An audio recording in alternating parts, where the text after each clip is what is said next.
আসসালামু আলাইকুম এভরিওয়ান। আজ আমি আপনাদের জন্য নিয়ে এসেছি একটু ভিন্ন স্বাদের ছুরি শুটকি দিয়ে সিমের বিচি রেসিপি। আজ এই সিমের বিচি রেসিপিতে আমি দেখাবো একদম বিচিটা কিরকম শক্ত থাকে, একটু না ভাঙার মতন।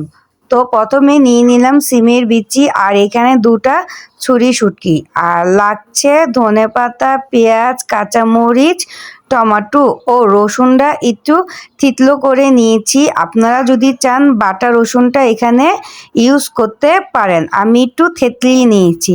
তা চলুন মূল রেসিপিতে যাওয়া যাক। সেজন্য চুলায় একটি কড়াইয়া বসিয়ে তাতে কিছু সয়াবিন তেল গরম হওয়ার জন্য দিয়েছিলাম। গরম হয়ে গেলে দিয়ে দিব পেঁয়াজ কুচি ও থিতলো করে রাখা রসুন, দিয়ে এটাকে একটু ভেজে নিব সুন্দর একটা সেন্ট আসা পর্যন্ত, কিন্তু পেঁয়াজটা বেশি ভাজবো না। তারপর ধুয়ে পরিষ্কার করে রাখা শুটকিটা এখানে দিয়ে এখানে আমি দিয়ে দিব কিছু সরিষার তেল। সরিষার তেলটা দেওয়ার কারণে কিন্তু স্বাদটা আরও বেড়ে গিয়েছে। আর শুটকিটা কিন্তু আমি গরম পানি দিয়ে পরিষ্কার করে ধুয়ে নিয়েছি। যখন এরকম একটা ভাজা ভাজা হয়ে আসবে তখন আমি গুঁড়া মশলা অ্যাড করব। দিয়ে দিব হলুদের গুঁড়া, মরিচের গুঁড়া ও ধনিয়ার গুঁড়া এবং পরিমাণ মতন লবণ। তারপর হালকা একটু পানি দিয়ে এই মশলাটাকে একটু কষিয়ে নিতে হবে যেন তেলটা উপরে ছেড়ে দেয়। এই পর্যায়ে আমি এখানে একটা টমেটো দিয়ে দিচ্ছি। টমেটোটা দিয়েও একটু নাড়িয়ে নিতে হবে যেন টমেটোটা একদম ভেঙে যায়।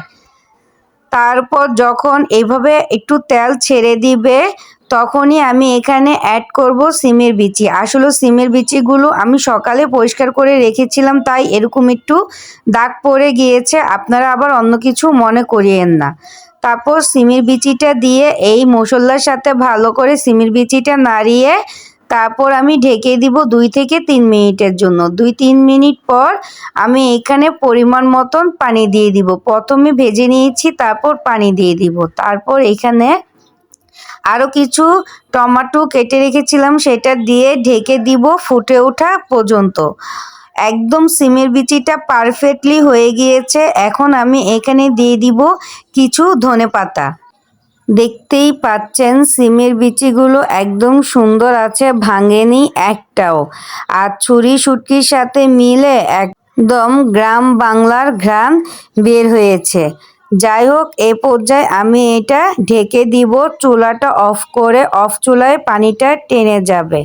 ভাতের সাথে এটা খেতে অসাধারণ লাগে, বিশেষ করে যারা শুটকি পছন্দ করেন তাদের জন্য বিশেষ করে এটি একটি ট্রাই করার মতন রেসিপি। তো বন্ধুরা, এই ছিল আমার সিমের বিচি দিয়ে ছুরি শুটকির রেসিপি। আপনাদের কেমন লাগলো জানাবেন। ভালো লাগলে লাইক করবেন, কমেন্টে মতামত লিখবেন। আর এমন দেশীয় রেসিপি পেতে চ্যানেলটি সাবস্ক্রাইব করে অবশ্যই ভালো থাকবেন। আজকের মতন এই পর্যন্তই। মাম কিচিংয়ের পক্ষ থেকে আমি বিদায় নিচ্ছি। আপনারা ভালো থাকবেন, সুস্থ থাকবেন। আল্লাহ হাফেজ।